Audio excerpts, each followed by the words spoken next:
Shalom Aderim, Bruhim Rabaim, sejam bem-vindos ao canal Torah Torá, Luz de Torá. Hoje nós estaremos fazendo um breve comentário baseado no capítulo 5, a partir do versículo 21 da Bessorá de Matai, ou Evangelho de Mateus, aonde no capítulo 5, Yeshua, ele vai inserir uma sentença que geralmente ela é mal compreendida dentro do messianismo brasileiro. Yeshua, então, ele diz: ouviste o que foi dito aos antigos. Então ele cita este ensinamento dos antigos que podem ser encontrados não só dentro da Torá escrita, mas também dentro da Torá oral, e logo após ele completa: eu, porém, vos digo. Então, na mentalidade ocidental, essa frase, essa colocação, ela pode soar como se Yeshua estivesse impugnando a Torá, como se ele estivesse contrapondo a Torá. Entretanto, nós sabemos, com base no contexto do capítulo 5, no Sermão do Monte, que Yeshua, no capítulo 5, no verso 17, ele vai dizer que não veio para anular a Torá, mas sim cumpri-la.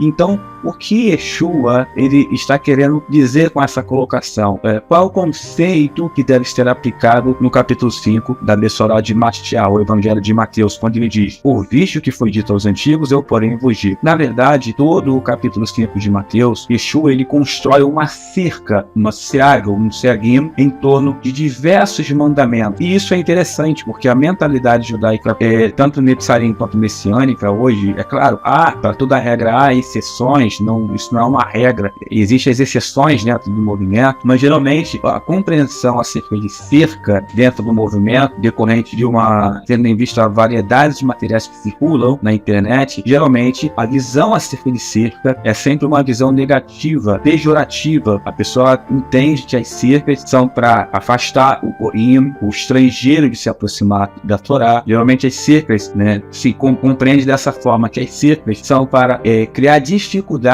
da pessoa cumprir mitzvot, cumprir mandamento. E na verdade o objetivo da cerca não é criar dificuldade de cumprir mandamento, mas sim criar dificuldades para você pecar, criar dificuldade para que o servo de Hashem ele venha transgredir a Torá. Então essa é a ideia da cerca. A primeira referência que nós vamos ter de cerca se encontra dentro do Pirkei Avot, na Mishnah, Pirkei Avot, capítulo 1, aonde o texto ele irá nos dizer assim: Moisés recebeu a Torá ao Sinai e a transmitiu a Yehoshua, e Yehoshua aos anciões, e os anciões aos profetas, e os profetas aos homens da grande assembleia, e eles disseram 3 coisas: seja paciente na administração da justiça, levante muitos discípulos e faça uma cerca ao redor da Torá. Então nós temos ali Seag e Torá. Então você tem essa ideia de cerca, e o conceito de cerca ele vai ser construído dentro da Torá Shebialpé, dentro da tradição oral, principalmente com base no texto de Vaikra, Levítico 18, versículo 30, aonde nós temos ali uma série de pecados relacionados com práticas sexuais ilícitas. O texto hebraico então vai utilizar uma expressão, o texto vai trazer uma expressão de guardar a salvaguarda. Então algumas versões em português vai dizer guardar os meus mandamentos, mas o texto vai utilizar o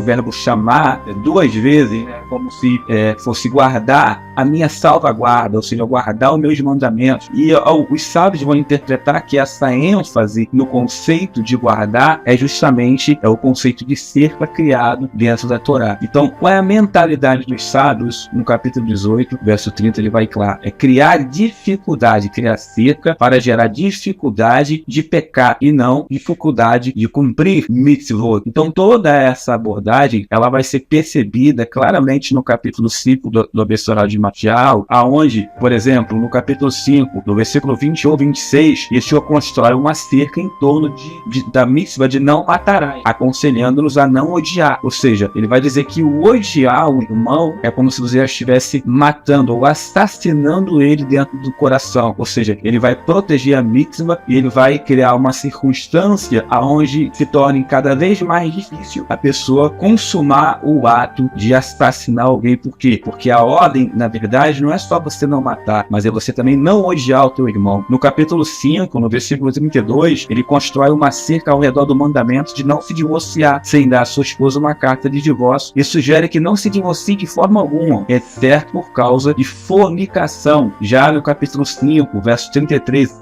ao 37, 7, ele constrói uma cerca ao redor do mandamento para manter o juramento e sugere que não faça juramento em primeiro lugar. Então você percebe que a lógica do capítulo 5 de Marcial, ela gira em torno de construções de cerca, impedindo o povo que viesse cometer algum tipo de infração, de falta, cometendo assim pecado contra a Torá. Qual é a lógica, além desse conceito de cerca que nós temos, qual é a lógica por trás disso? É que se você transgride uma mitzvah de menor importância, que é chamado de uma mitzvah leve, você então vai transgredir uma mitzvah mais pesada, uma mitzvah de maior importância. Então no judaísmo existe os chamados conceito de pecado relacionado de pecados kalá ou kalot, que é plural de kalá, que seriam pecados leves, né? O que seria kalá ou kalot? É leve, né? Então pecados leves em sentido são pecados de menor importância, ou onde a infração, a pena pela infração ela seria menor, e pecados hamurot